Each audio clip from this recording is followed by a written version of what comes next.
afternoon, everyone. It is Wednesday afternoon.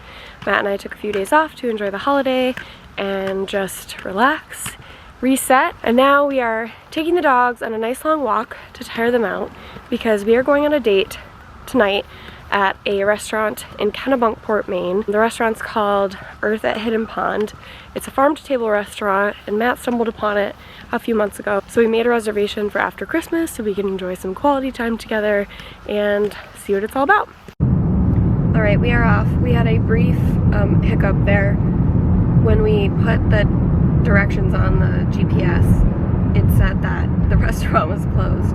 So we quickly went on the website just to make sure, and it said they're closed on Tuesdays and Wednesdays, and today's Wednesday.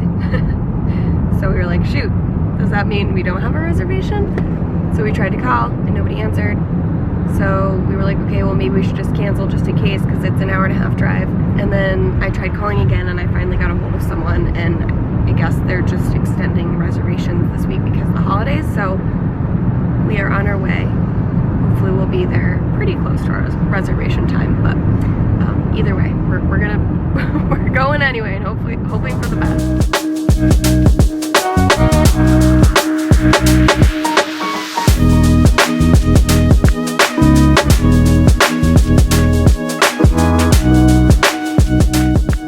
We are back from dinner and it was wonderful. I cannot remember the last time I had a meal that long, so it was just nice to like eat slowly and enjoy each course and have good conversation, not feel rushed. There wasn't much to share on the way there or back.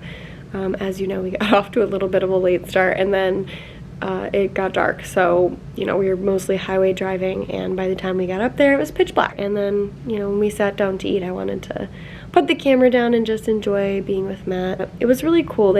You can choose between a 3, 4, and 5 course meal. Matt did the 5 course, I did the 4 course. Both of us agreed that we could have dropped a course because, by the time you're done, you're like stuffed to the gills. But everything was just so good, you wanted to keep eating. So it was like a mental game. You have to pace yourself, but everything was delicious. Lots of stuff to try that was completely new, and then some things that were, familiar, so you could kind of mix and match and explore a little bit. Now we're home. We're gonna relax with the dogs and let everything settle in, digest. But yeah, if you are coming to the New England area, or if you live in the New England area and you're wanting to try something, a little bit more food experience-y, highly recommend Earth at Hidden Pond. Definitely a little bit more on the pricey side, but the amount of food you get and the experience to us, it's like definitely worth what you pay. I'm gonna go curl up and probably watch a movie or read a book, and then I'm not sure what I'm working on tomorrow. Probably some meal planning, and I do have to do a little bit of work, but if I get to grocery shopping and starting any of my freezer meals, I will bring you along and share all the good info, because I love to get people on the freezer meal food prep train. Something I'm very passionate about, so if that is of interest to you, stick around. More to come. I will see you tomorrow.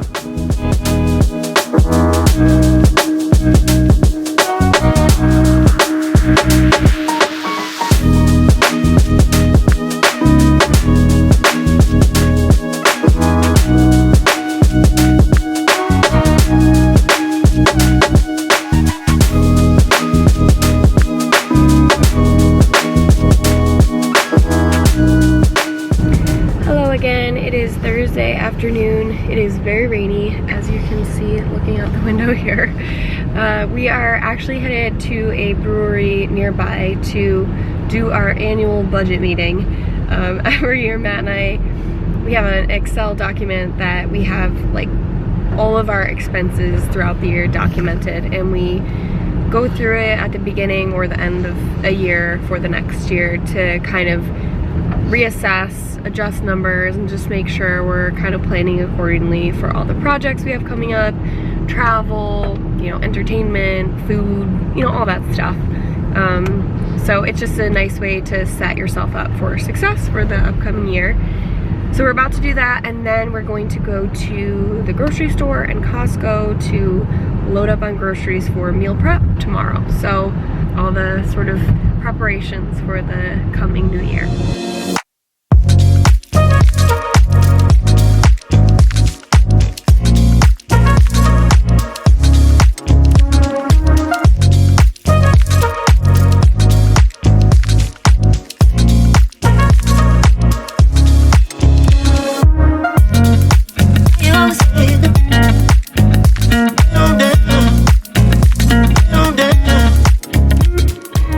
We are headed to Costco. We just left the grocery store. I'm curious, how many of you actually go grocery shopping or Costcoing, which I feel like is you can't be confused with grocery shopping because Costco is a different experience, but how many of you do those activities with your spouse or significant other, and how many of you do it by yourself?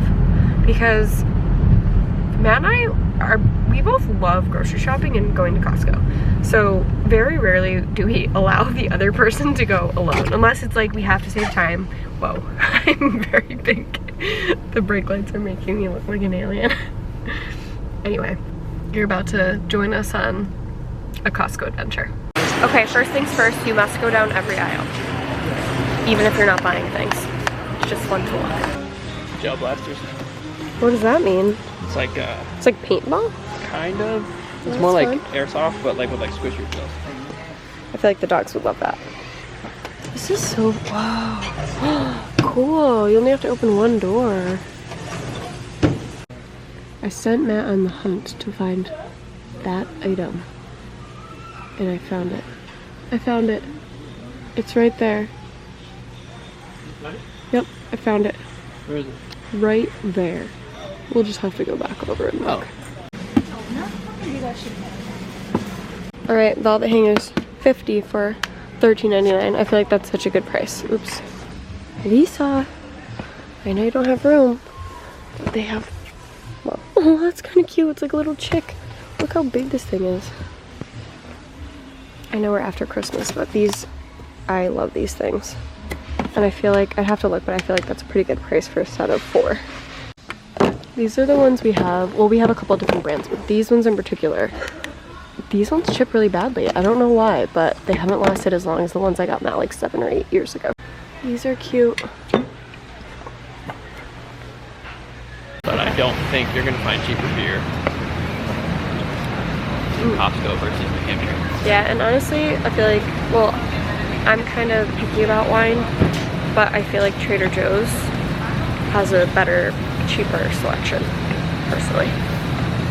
But it's still fun to look. We used to get these meatballs, but with meal prep, it's so easy to make meatballs yourself and freeze them, so that's what we're gonna do instead this time. Don't we go? Just in time to go feed the doggos. Matt's being the saint that he is and putting all the carts back that people leave in the parking lot. I'm pretty sure that's one of his biggest pet peeves, when people just like abandon their cart. But we put them all back because he's the best.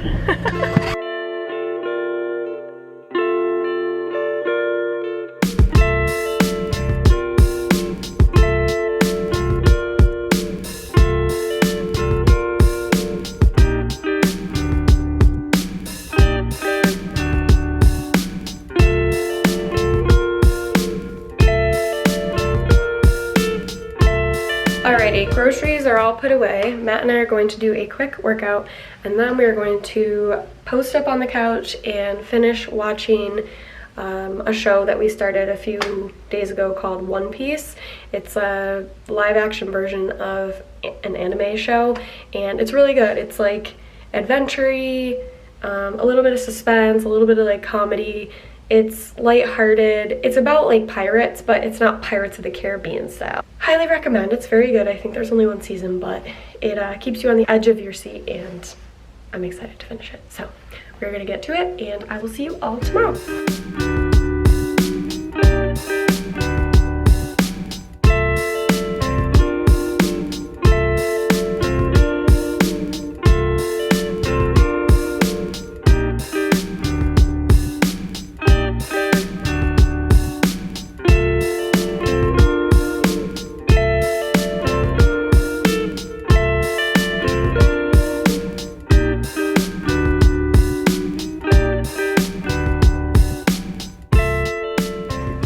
off. Back off. Good morning. We are just about to start meal prepping, and I am going to make the dogs some freezer treats. We actually do this weekly. It's a mixture of plain Greek yogurt, honey, and peanut butter. And I mix that all together and smear that onto a variety of different objects. The one we use the most is this, we call it a popsicle. I'll link it below. I can't remember what it's from Diggs Pet, D-I-G-G-S, but I'll put a link below.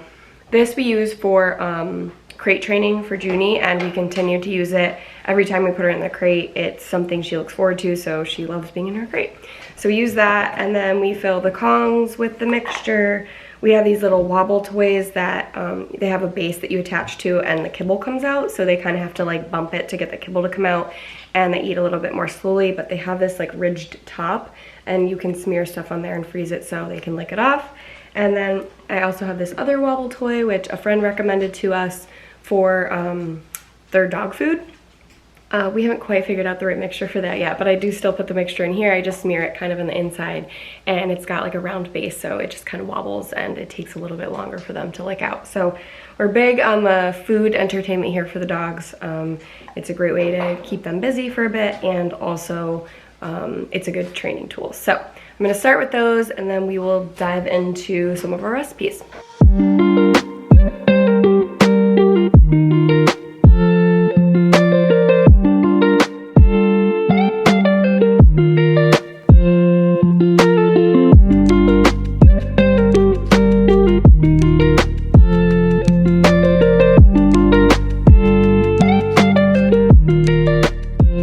Freezer treats are made. Now we're gonna jump into recipes. So first up is taco stuffed pasta shells. It's basically a taco mixture in jumbo pasta shells. We've got a southwestern casserole. It's kind of like a taco-y mixture with macaroni mixed in.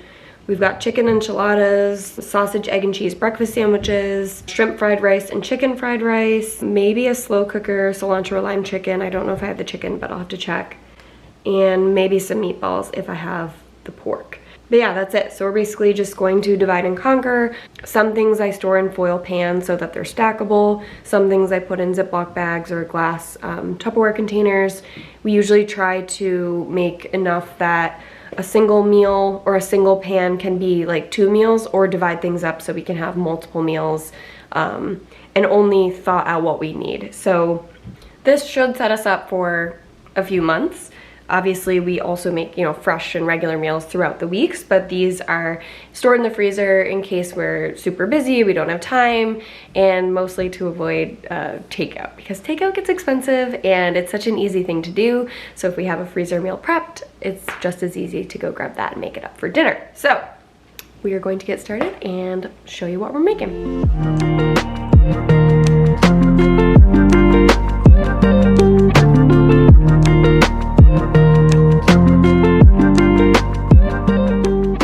One of the things we use all the time are these stasher bags. I often use them for meats and cheeses that are opened. I actually just saw them at Costco, and but you can buy them online in all kinds of different sizes. You can get really, really big ones. We tend to use the larger ones because we don't pack lunches, so we're not needing smaller snack size ones. But I love them for things like this. So if you're looking for a resealable, reusable bag, I definitely recommend the stasher bags.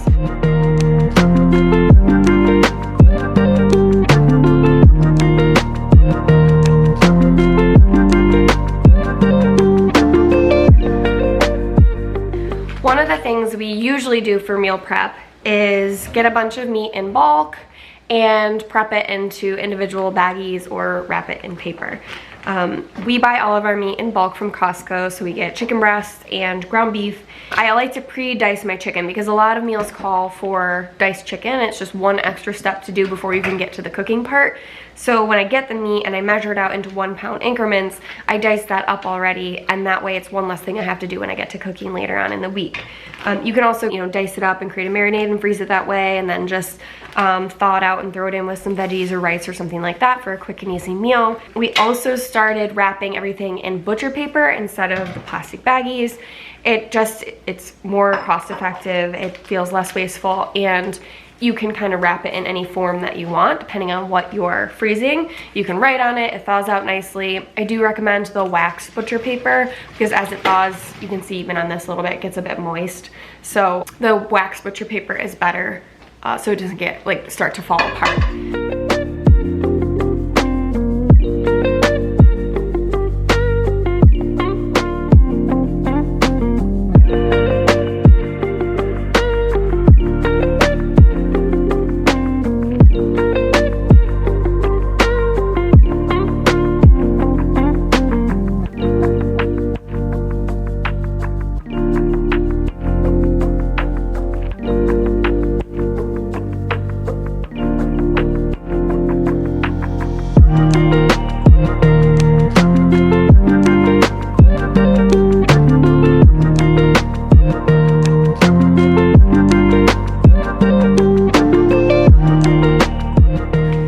Another cool freezer hack. So if you have tomato paste, I feel like you normally don't need to use that whole little can. It is so tiny, but you only need 1 or 2 tablespoons usually at a time.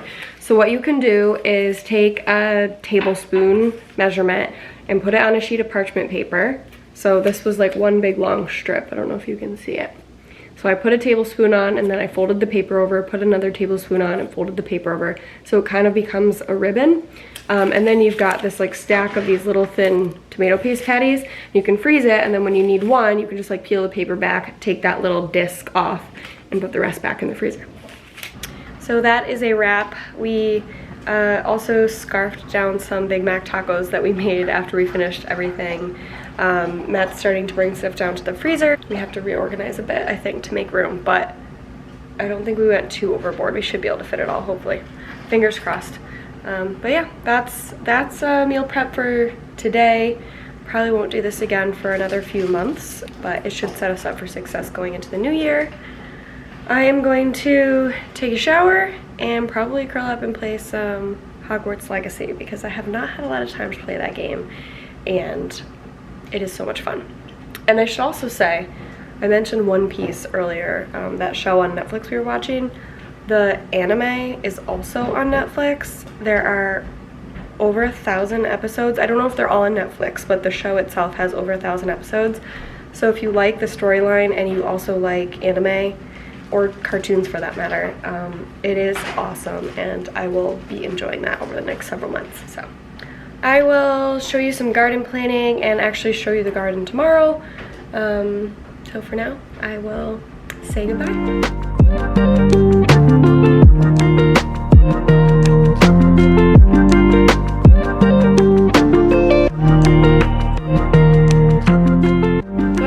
Everyone, I have been on a cleaning frenzy this morning. After cooking all day yesterday, the kitchen was just in need of a deep clean. So that's what I did this morning. Feels so much better now, but of course that spiraled into cleaning everything else in my path. So I spent some time vacuuming. I've taken the cushion covers off the couch and washed those. I'm washing pillow covers and blankets and taking Christmas decorations down. But it feels good, and it'll be good to start the new year with a clean slate. I put a simmer pot on. This was a gift from a friend for Christmas, and our house smells freaking amazing. And Matt is sous videing some steak back there for sandwiches for lunch. So we've got a lot going on. I will share some garden plans and take you outside to the garden to show you what it looks like today. It's a bit sad, but if you didn't follow our garden build on Instagram, it'll be fun to show you what we'll be working with for next year.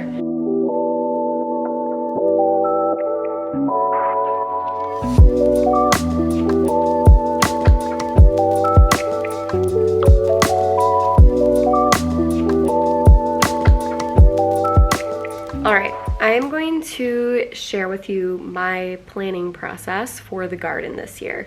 This is our second full year growing in the garden. Last year we started growing things around Memorial Day.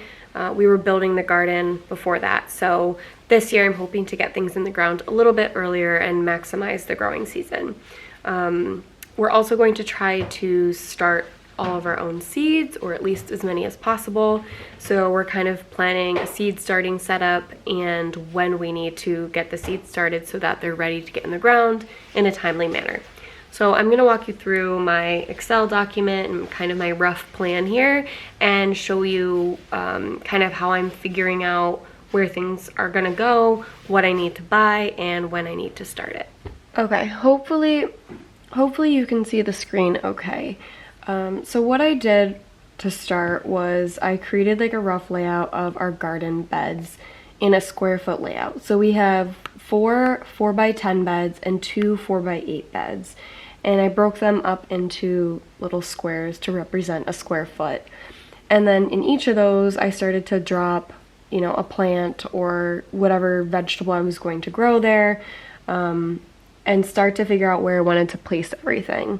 We get like varying degrees of sun across the garden, and last year was a good test year. So that kind of helped me figure out where I wanted to put things like tomatoes or leafy greens or anything like that.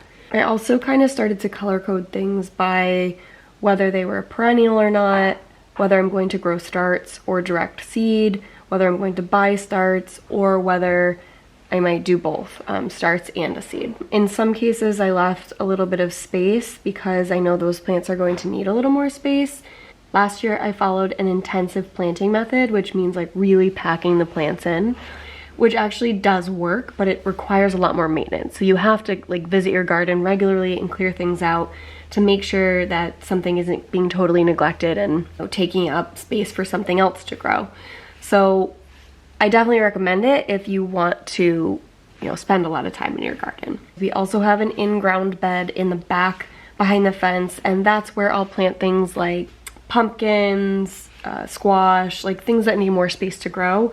I did plant some squash in this bed last year and it did grow, but then it got some powdery mildew and it took up a lot of space in the walking area. So I figured this year I might put that in the back bed and leave space for some of the smaller stuff. So it's still unfinished. There's still some space I want to fill up, but for the most part, I've identified all the plants I want to grow and roughly where I'm going to put them. Then I also have this plants list that's not complete yet, but it's starting to help me figure out when I need to start seeds, whether I'm starting them indoor or direct seeding them outdoor, whether they need full sun or not, where I'm going to put them or what kind of support they require. Like obviously tomatoes need a cage, you know, but some things don't need that. So I'm starting to kind of identify all of that in this big spreadsheet to make sure I'm planning space appropriately, but also the number of plants and when I need to start them. My sister and I are actually splitting a seed order because she has a massive garden, so she needs a lot more seeds than I do.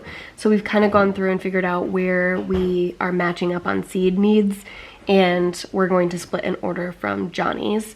So we already placed that, and I'm also kind of overestimating what I need for seeds versus plants, because there's a good chance that some of the seeds we start aren't going to germinate or, you know, might die over the course of trying to grow them. So I'm going to start some extra seeds, and that way, you know, I at least have a handful that might make it so I can put them in the beds when they're, you know, ready to be transplanted. This year I am also going to plant more flowers in the raised beds. I just grew cosmos last year and they grew super well, but it was so fun to have like flowers blooming all season long.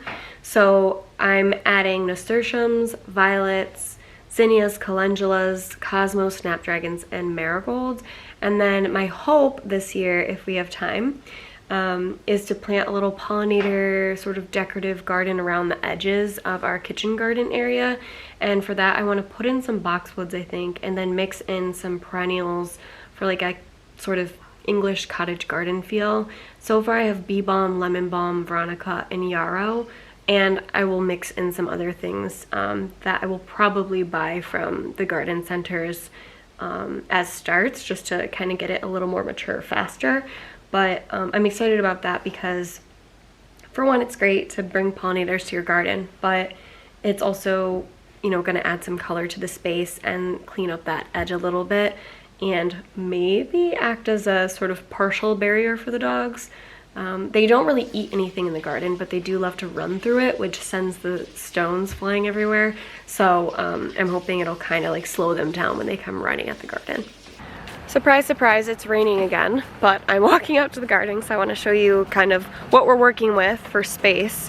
And it is a mess. It is completely covered in sticks. This is our garden today. It looks very sad because mostly everything has been pulled up. It is covered in sticks because we have a couple trees above that on those windy days that just break off and fall into the garden. But I digress. So this is the edge that I was talking about. So this is kind of where I want to grow like a little pollinator garden around the outside, obviously with like little gateways here to get wheelbarrows or whatever in. But these are the 4 corners are our 4x10 beds, and then we've got 2 4x8 beds in the middle, and that was designed that way so that we could fit this garden table in the center. We also have these cattle panels that we sort of bent over to create trellises. So I grew beans on this last year, and that one I didn't grow anything on, but I think I'm gonna put the beans over here this year, and I'm going to trellis tomatoes on this, cherry tomatoes on this. We'll see how that goes, but I would love to do that because we didn't get as many cherry tomatoes as I wanted last year, so I want to try to maximize that in the sunny spot. We do have some things still growing or perennials. Oh look, we still have onions popping up. That's so funny. Oops. Did I get you one? Oh yeah, we have a little onion. A little onion. Got another little onion right here.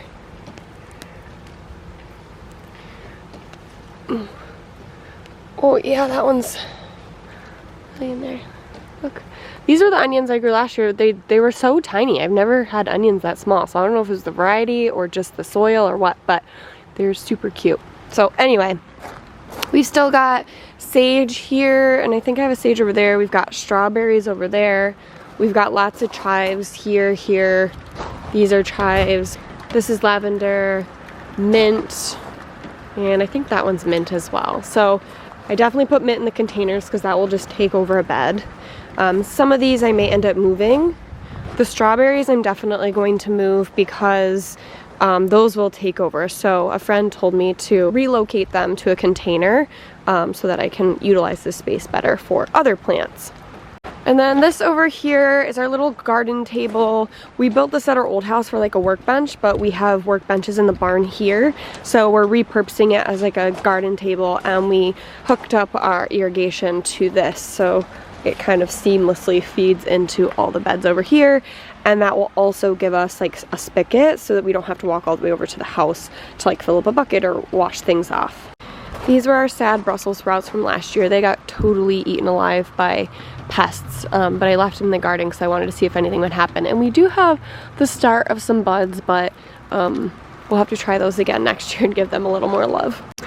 It looks like someone has been digging a hole here, but earlier in the fall I planted some bulbs right here. I can't even remember what I put here because I just was like aimlessly throwing things in the ground.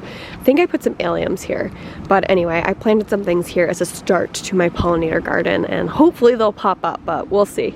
So on the back side of the fence we have this big rectangular like in-ground garden.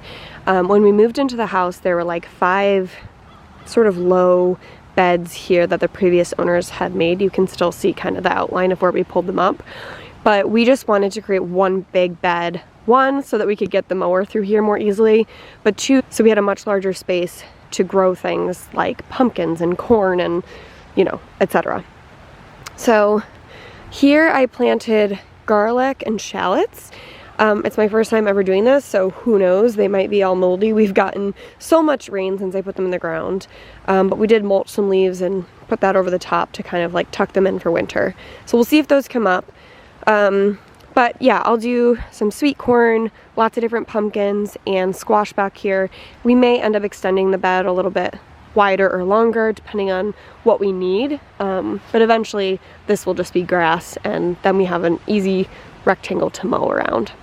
And then last but not least, we have these 2 3x5 beds that we put on the other side of the house with the extra wood we had from the garden build. And we didn't plant much in there last year. I threw a morning glory in here that didn't bloom until like late in the fall. It was crazy. It was huge, but this year I'll probably do some overflow, maybe put some veggies in here just to see how they do on this side of the house.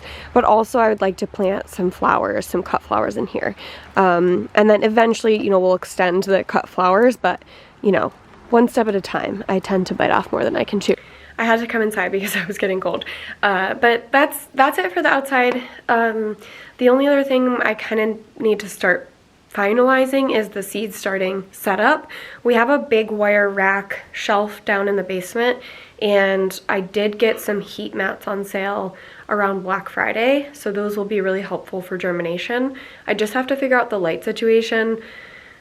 There are so many lights. I mean, it's overwhelming. So I don't want to invest too much yet until we kind of figure out a good system and whether or not we want to do seed starting more regularly.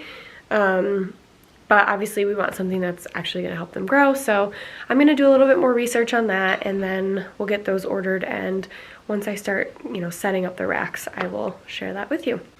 But I think that's it for today. Matt and I are going to enjoy some time with the doggos, finish the intense deep clean that I started this morning, maybe watch a little movie or something like that. But I will catch you all in the next vlog. Thank you so much for watching. If you liked the video, make sure to click the like button and subscribe to the channel so that you get updates when I post more videos. I'll see you soon.